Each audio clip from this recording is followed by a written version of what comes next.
Hey, I'm Blair Best. It's Thursday here on The Story, and tonight we're heading to the KGW Vault to show you how Oregonians came together 24 years ago in the wake of the September 11th attacks. It's a lesson on unity that our country needs today. Plus, gas prices in Oregon and Washington spiked again this week. We'll explain why and when they're expected to drop. But first, I sat down with a local architect who's trying to build affordable housing in Portland. Now, he says all the red tape and fees are making it difficult. An inside look at the permitting process. It's our big story tonight. If I look back over the span of that time, it just gets worse and worse and worse. Okay, that's Portland architect John Holmes. He's worked in the area's housing market for about 30 years. He understands that right now Portland needs affordable housing. We hear it time and time again from city, county, and state leaders. Well, it has become a focus for Holmes and his team at Guna Collaborative. Now, on the walls of the firm are pictures of some of the current projects, including 5 affordable housing complexes, 3 of them in Northwest Portland. If all goes to plan, they'll tear down this building off 25th Avenue and Vaughn Street and build an apartment complex, 8 stories tall with 72 units. The city is currently reviewing it for a permit. John is hoping to begin construction in January, but he says all the city regulations are proving to be time-consuming, difficult, and expensive. I think the city of Portland, there's a tendency, especially within the building department, in BDS, to and also PBOT, to focus on the frosting and forget about the cake. You know, there's a kind of like the cake is molding, and they're really focused on the frosting, and the frosting is very expensive. And what do you mean by the frosting? I mean things like, bike parking. I think one of the overarching frosting pieces to the policy that we have here in this city is a huge emphasis on bikes and basically wanting to get rid of the car. That is paramount in their mind. And I think it's misguided. I think it is part of the frosting. It's not part of the basic issues of providing shelter and safety for people. Okay, in addition to bike parking, each building is required to have a large room for bike storage, limiting space for tenants. Another requirement is having a loading dock for people to move their things in. John says they also have to pay for a city study to make sure that the loading dock doesn't upset traffic. To prove that it's not a problem somehow. I don't know how that makes any sense. And that costs $10,000. Then we had to do what's called a zoning confirmation letter. That was $1,400. The permit fees, once we went in, were $68,000. And the total fee, once we're done, will be $121,000. It doesn't feel like it's any incentive to want to do this type of work. Well, what happens is, and that's why not a lot is happening. John showed us this wall inside his firm. Taped to it are all the comments from the city on what his team needs to change in their plans for that affordable housing project on 25th and Vaughn. Everything from moving power lines to additional landscaping. Just our comment sheet back from the city. These are all the comments that came back. It's death by 1,000 cuts. So the complexity, the zoning code is that thick now. And when I started working, it was that thick. Every year they add another 100 pages to it. In all, if and when the affordable housing on 25th and Vaughn is complete, John estimates it costing somewhere around $15 million. And at the current pace, it is a long way from being done. The complexity of working through the system has gotten to the point where there's not that many contractors who are qualified to get through that process. Now, the complexity of it all certainly has an impact. Back in 2023, the Portland Bureau of Development had to cut 72 jobs because they were making less money from permitting fees because fewer people were looking to build in Portland. Builders did not abandon Portland solely because of the permitting process, but it certainly doesn't make things easier. Now, in an effort to streamline the process, last year, the city consolidated 5 bureaus into one, now called Portland Permitting and Development. A spokesperson for that department said no one was available to talk with us on camera, but sent a statement. It says in part, the City of Portland is committed to our ongoing efforts to improve the building permit process. We're improving our review times and proposing policy changes to make it easier to get a permit issued. We remain committed to continuous improvement, and we rely on our customers to be active partners in this effort. They're doing their best, They're doing their best, but they're following the rules. They don't make the policy. They have to implement the policy. And it's so complicated. It's like I think the average time to get a permit now, once you go in, is 300 days. This past spring, Portland Mayor Keith Wilson and Governor Tina Kotek announced a plan to jumpstart housing production in Portland, waiving what's called system development charges for 3 years until 5,000 new housing units are built. Now, those are fees the city collects from developers to cover the cost of connecting new builds to city infrastructure, think water and sewer. These fees can sometimes cost developers as much as $20,000 per unit. Here's the mayor and governor announcing this change back in May. Too many projects stall because of costs. Waiving SDCs can cut thousands of dollars the cost of building a home. This temporary waiver of system development charges is a strategic way to say we are open for business, that we need that help with the private sector to get these projects to pencil and get to construction. That fee waiver applies to new housing units for which permits are issued between August 15th of this year and September of 2028. The spokesperson for Portland Permitting and Development says in the wake of that announcement, they've heard from developers now wanting to move forward on projects that had been paused, including a 150-plus unit building on the Central East Side. But beyond the fees and regulations, architects like Holmes also run into issues with how their affordable housing projects impact the surrounding neighborhood. People get nervous. There's a lot of NIMBYism, especially, in this neighborhood. But I think all of them, most neighborhoods, there's I don't want that in my neighborhood. I don't want these people in my neighborhood.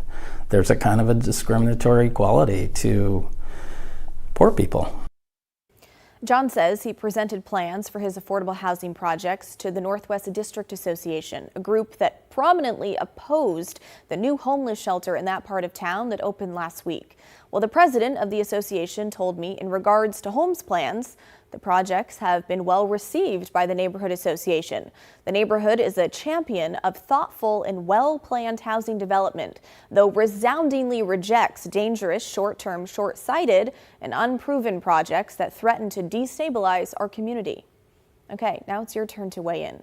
What do you think about certain steps the city requires when it comes to building in Portland? Obviously, we did not touch on everything the permitting process includes, but share your thoughts on some of the challenges we did tell you about. Email the story at kgw.com or call and leave us a voicemail, 503-226-5090.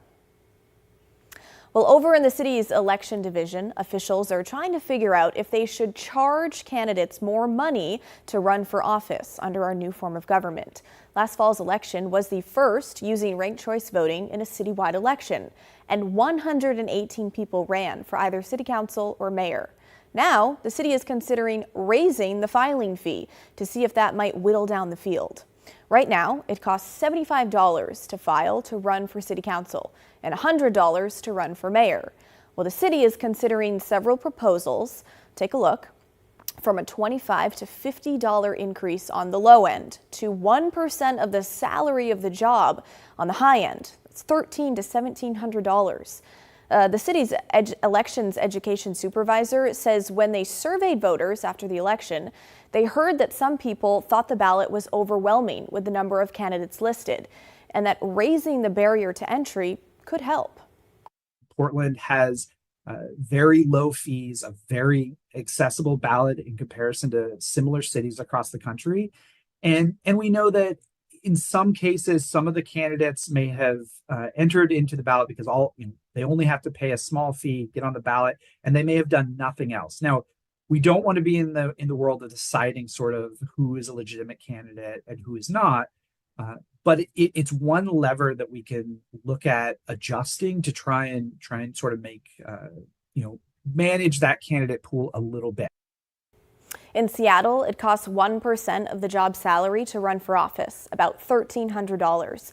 And in San Francisco, it's $500 to run for city council and $2,000 to run for mayor. But Portland says they don't want to exclude anyone who doesn't have the money to run. So if the fees go up, people would be able to file for a low-income exemption to the fee or collect enough signatures in a petition process instead. But back to that idea that voters found the ballot overwhelming. The data shows that isn't quite the case. That survey the city did right after the election showed that most people got it just fine. 91% of the voters said they understood how to fill out the ballot, although the results were slightly lower in District 1, that's East Portland. The city says they want everyone to understand their ballots. We consider that a success. We think that's a great number. But it's not 100%. So we know that there are individuals, and within that survey itself, we have some data in that survey that indicates certain groups, community groups, people located in certain geographical areas that indicated that they were confused about it. So we're very happy that a large percentage of Portlanders felt good about it, and we're going to keep that system in place that worked for them as far as voter education goes. But we know that we can do better with some groups, and that's what this is about. Right now, raising the filing fee is just an idea, and the city wants to know how you feel about it. You can weigh in at the website there at the bottom of your screen. They're taking comments on this until Monday at 5 p.m. Well, a request from the U.S. Department of Justice is raising questions about voter privacy in Washington. The DOJ has asked the Secretary of State's office for a complete copy of Washington's voter registration database within 14 days. That includes full names, birth dates, addresses, and partial Social Security or driver's license numbers. Similar requests went out to more than 20 other states. Secretary of State Steve Hobbs says he will not release any data until the DOJ explains how it would be used. If the DOJ wants our public information, that's fine. If you want to work with us on ensuring that we're compliant, that's fine. But I'm not just going to hand over people's private information. That is absolutely ridiculous. I don't even know why they would want it.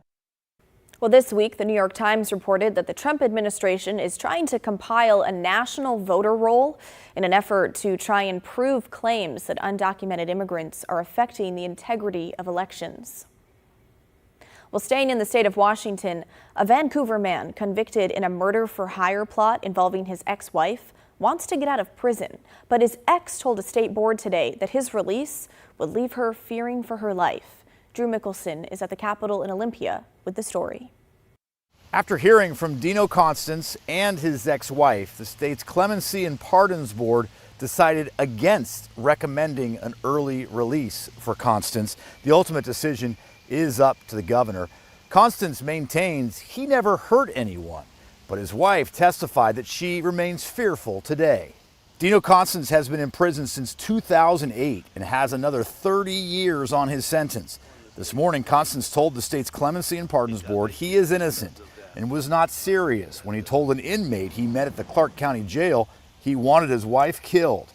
Constance says he was just playing along and told board members today he was more interested in having that inmate spy on his wife, who Constance said was abusing their son. And as soon as I told him about my son was being abused, he piped up, "I'll kill her for you."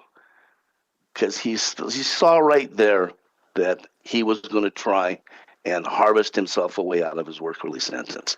Some of these conversations were recorded. Constance says that particular inmate was just trying to get some leverage with investigators so he could get out of another sentence that he was serving. There were two other people, though, that said Constance approached them about having his wife killed. Following his testimony, the board members heard from the victim in this case, the ex-wife, Jean Konkos. I do not want to spend the rest of my life living in fear that he's lurking around the corner waiting for me.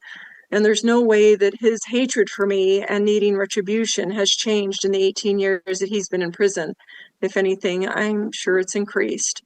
According to investigators, Constance offered the men $5,000 to beat up his ex-wife, with another $5,000 if they killed her. The board voted unanimously 4-0 against his early release. In Olympia, Drew Mickelson, KGW News.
people want to know what the heck is going on with gas prices.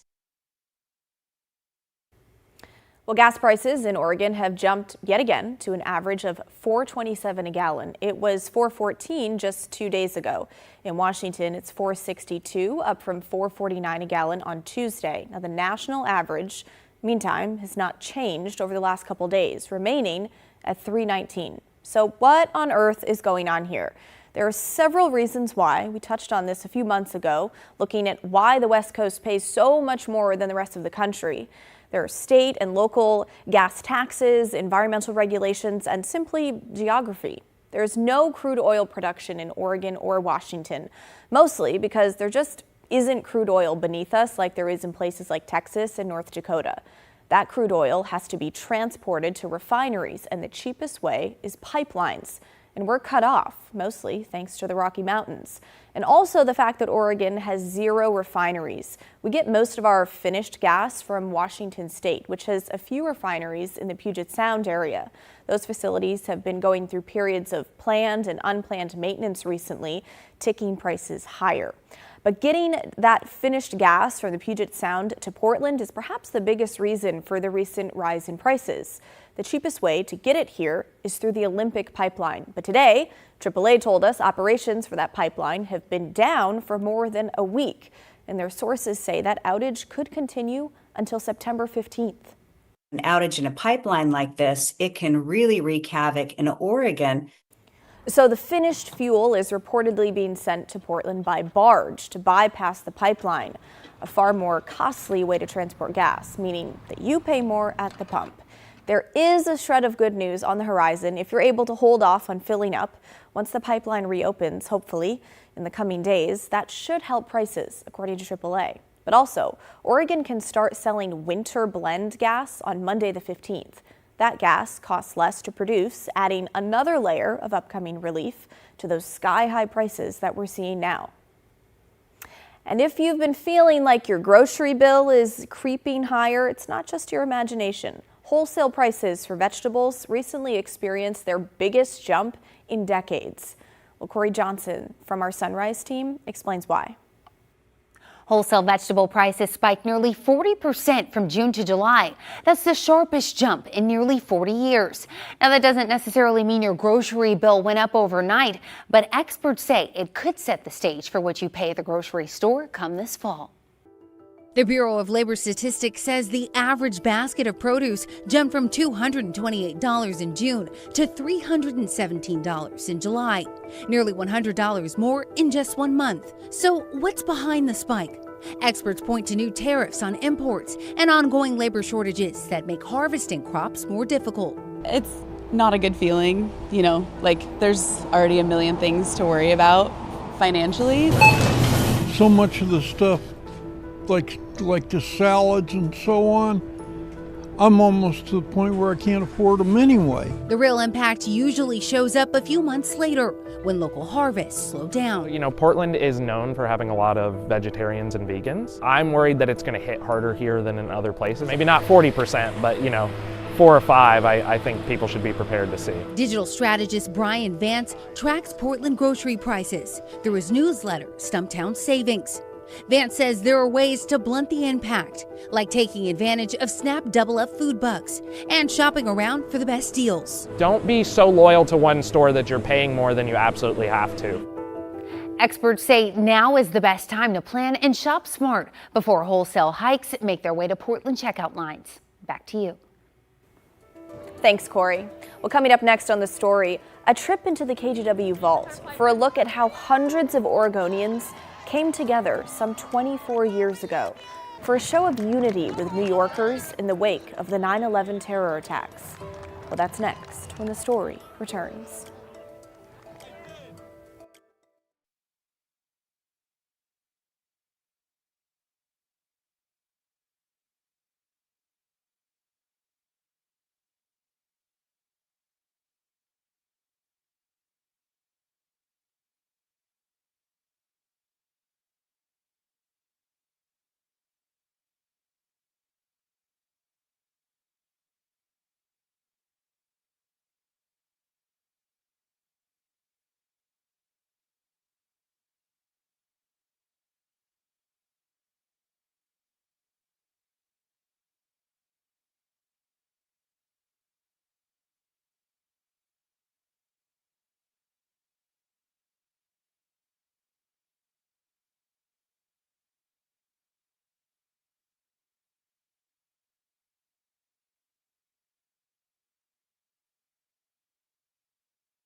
It's been 24 years since 9/11 forever changed the world, and 24 years since a cross-country flight forever changed the lives of Oregonians and New Yorkers. You know, they turned on the rain for us. Just weeks after the 2001 terror attack, leaders in Oregon announced the Flight for Freedom.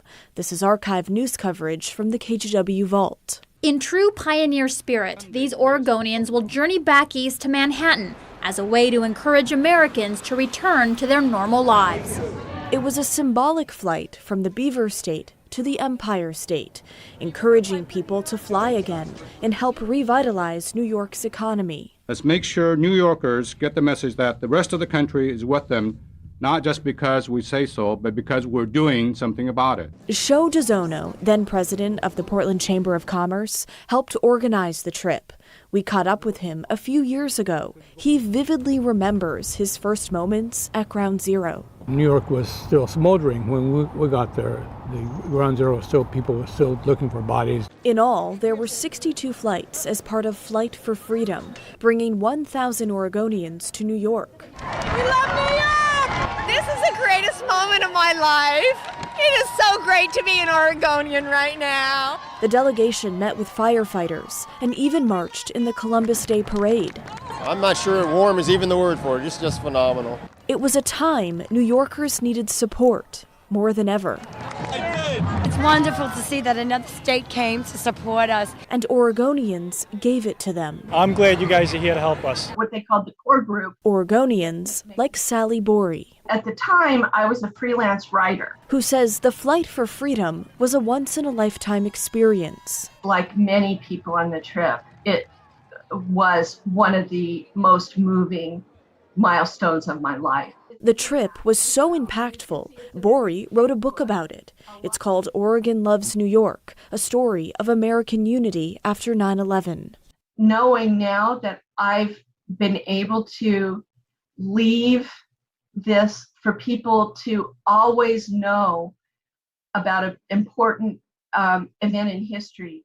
Some 700 pages are filled with personal stories and photographs from the trip. There's the story of this street sweeper coming up to one of the guys and saying, "Thank you for coming." Because we had those t-shirts and these buttons, everybody recognized us. They would ask for hugs, they'd give you hugs, they'd cry, they'd tell you their 9/11 stories. 1,000 Oregonians from all walks of life, the entire political spectrum, showed up for this. And nobody asked,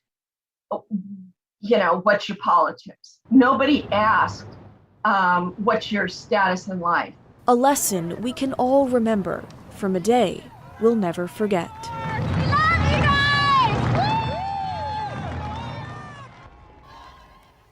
And we leave you tonight with a live look at Ground Zero in New York City on this September 11th, Day of Remembrance.